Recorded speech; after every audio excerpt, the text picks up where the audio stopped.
Hey friends, so today we're going to draw a Henry Rousseau inspired rainforest. So I'm going to turn my paper horizontal, and if you want to use a scrap paper underneath so you don't make a mess on your table, that might be a good idea.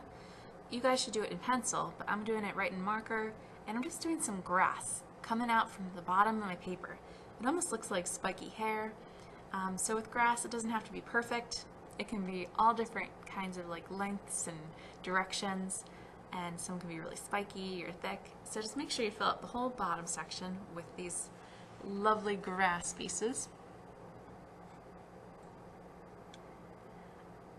Alright, next up I'm going to choose to do the tiger right in the middle ground. So you can choose a different animal, or if you want to do the tiger with me, you can. I'm kind of speeding through the tiger because there's a previous video on how to draw it. And you can also go through the other videos and see what other animals you might want to do. But I think big cats like tigers look super cool, so that's what I'm doing. And don't forget to do the stripes if you're doing a tiger.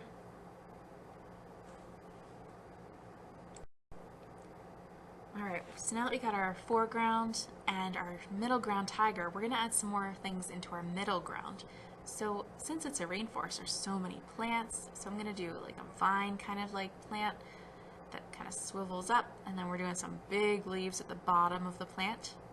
And as they go up, they're going to get smaller and smaller.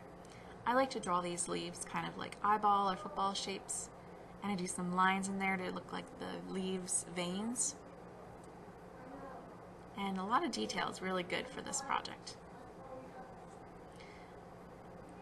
Another kind of plant that you can do is like some spirally kind of tree inspired things. So I'm doing some swirls on this side that are thicker, and then I'm going to get smaller swirls as I go up, making them smaller and smaller, really making a lot as I go up too.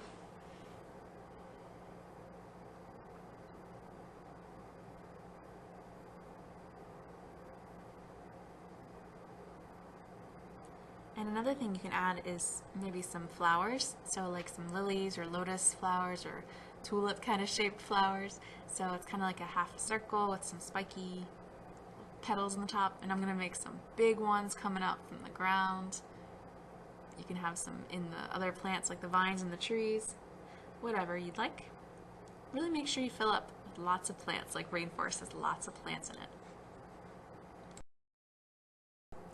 So now is the background. We're going to do some mountains curving around the back. So I'm going to go down and up and make some big mountains in the background.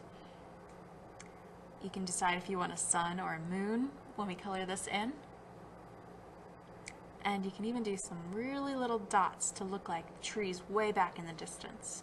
And then you'll just trace everything in marker, and then next class we'll color this in. Good job, artist.